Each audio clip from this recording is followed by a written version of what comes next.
Hi, I'm Angelina, and I'm the naturalist here at Sequoia State Park. Hi, I'm Sierra, and I'm the assistant naturalist here. And today we are going to talk to you about pressing plants. Today we're going to do a bunch of flowers, but you could press different plants. In the fall you could do leaves, you could do ferns, or anything that strikes your eye. So this is something that we've done in botany classes. And when you do it in botany, you're looking for the kind of flower, the type of leaves, the root system, and all of that. But today we're going to be doing something more for aesthetic reasons. You can pick out flowers that are either overly abundant in your beds that you might not notice if you pick a few, or some like what we have here, which are volunteers. They came up in a weird area that's normally weed eated that we let come up, and it's about to rain. So you want to pick them now before they're more wet for you to dry them. And you can start at whatever height you want. So we don't need root systems for this one. We're not doing it for a botany collection. We're just doing it to be pretty. But you do want to get some of the leaves normally, like this. And once you get inside, you can perfect them and pull off some of the leaves that you don't like. So today we went and picked out some flowers. One of our favorite is Texas bluebonnets. So we got some of those, and we're gonna go ahead and press those. They're a really good flower to press. They press really nicely. Here's a example.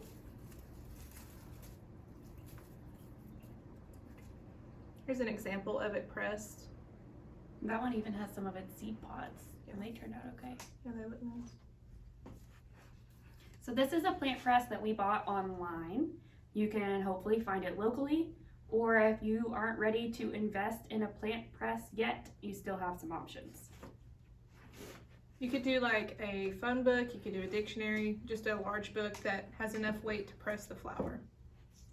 And the paper of those books, especially the phone book, is really nice for absorbing some of the moisture, and it's something that you typically don't worry about ruining. Here we have a plant press with some special paper that is really nice and thick. It helps really envelope those flowers and helps get some of their moisture. So we pressed these a few weeks ago, and these are some more bluebonnets. So we left these in longer than our first batch, and they're a little crispier. And this one you can see has the whole root system. So that'd be kind of cool to put in ours to show people. Maybe we could do one with the seed pods too. Yeah. So what are some good ones to press versus bad ones to press? Because you're better at this than I am. So I really like the Texas bluebonnets. Bee balm turned out really nicely. Typically these guys, the Indian blanket, does not look very good. I don't know if we just had a bad go at it, or they're just not that pretty. Just kind of Their pressed self doesn't do their live self justice. Yeah, definitely. Yarrow turned out really nicely. We have some right there. So it can be some trial and error. Yeah.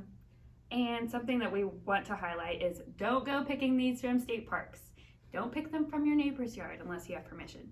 But if you have them in your yard, they're a great thing to pick, especially if you've enjoyed them for a few weeks and you know they're about to die anyway. You could pick them and use them. You can reuse this paper as long as it doesn't get too moist and it dries out properly. You can keep reusing it.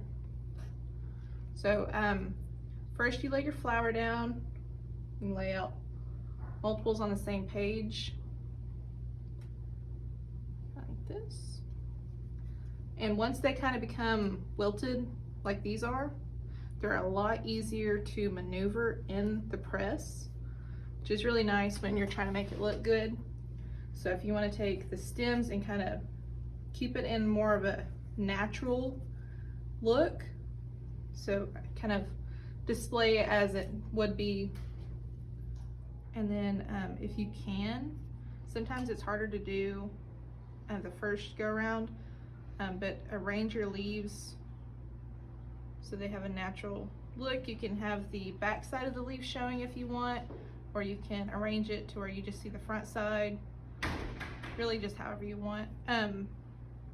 Since this isn't going in a herbarium, it doesn't really matter, so you can just really just arrange it however you want, and just kind of press down on the center to kind of keep it,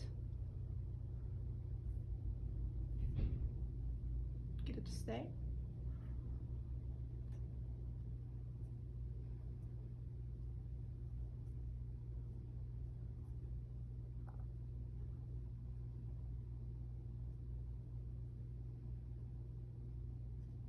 And then you'll continue to do that with all your flowers that you have.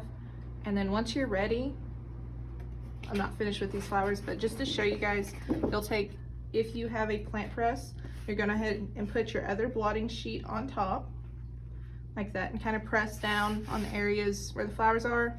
Then you're gonna take your other piece of cardboard, and it comes with a bunch. So you place your cardboard on top, and you would take the top of your press, like this, and then you'd put the straps on either side, and you would tighten them down as best you can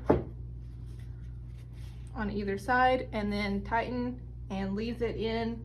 If you want to, rearrange your flower or your leaves because it didn't turn out the way you liked, in a day or two, you can go back and kind of the leaves, you can rearrange the petals.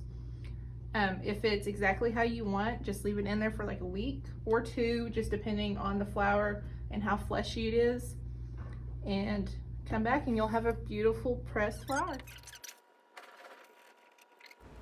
You have a lot of options with your pressed flowers. So you can put them in a frame like we did that's floating, or you can put them in a frame with a nice cardstock back. You could make cards out of them. You can buy blank cardstock cards from a craft store. You can also use Mod Podge and put them on coasters or on votive candles. So don't stop here. You can explore many different ways to use your pressed flowers.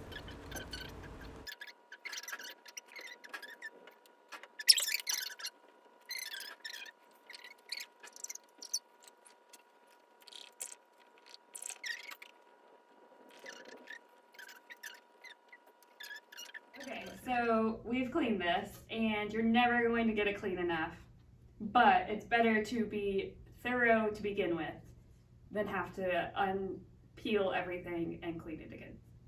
So you want to hold this, and I have our base here. And so like I said, I think we're going to do kind of a bouquet of some different ones. And you can break them off still at this stage if you need to. This is the up.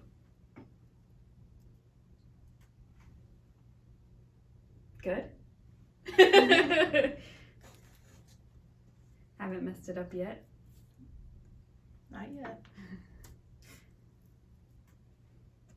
And when you are cleaning, we used a soft cloth. You want to make sure that you're not scratching your glass all up by cleaning it.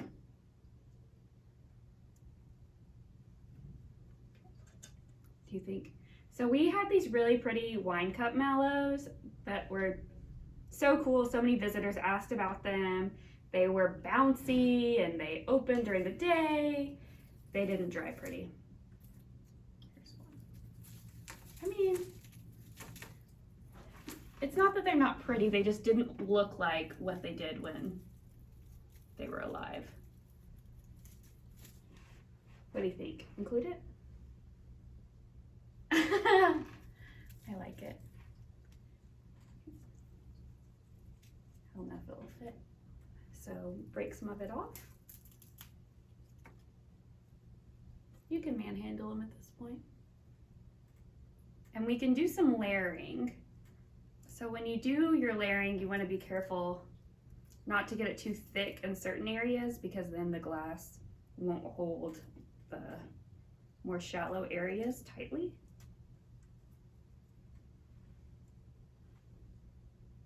Pretty nice. You want to do one of the Indian blankets? Okay, so we found a couple good Indian blankets that will fit in here. And these, I don't know, they turned out kind of cute. So sometimes flowers that have that big center part don't press well as flowers that are really fleshy, like tulips.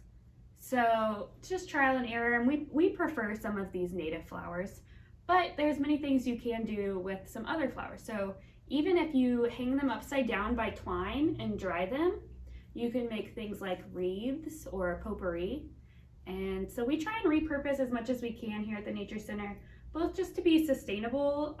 We try to use our limited funding really wisely, and then just to try and teach people about what you can do with the things that you have around you versus purchasing them, which is more costly on the environment.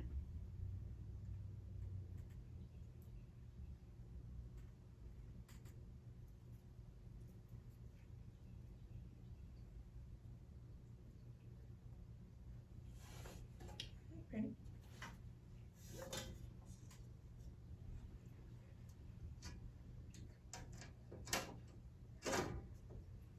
I'll pick it up, the frames underneath.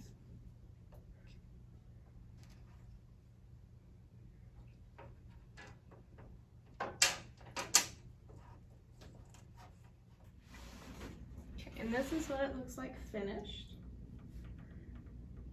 I love it. So from here, I like the natural wood and the natural flowers, but we could do some things like get a paint pen and write what species they are, or use our cutout machine to put some vinyl, and we could label these, or we could put Oklahoma native wildflowers, or a fun environmental saying, or lots of options. That'll look so cute in our bathroom. So come check it out. Thanks for tuning in to our first adult craft session. And if there are any more you want to see, hit us up and we might know how to do them, or We'll learn. see you later.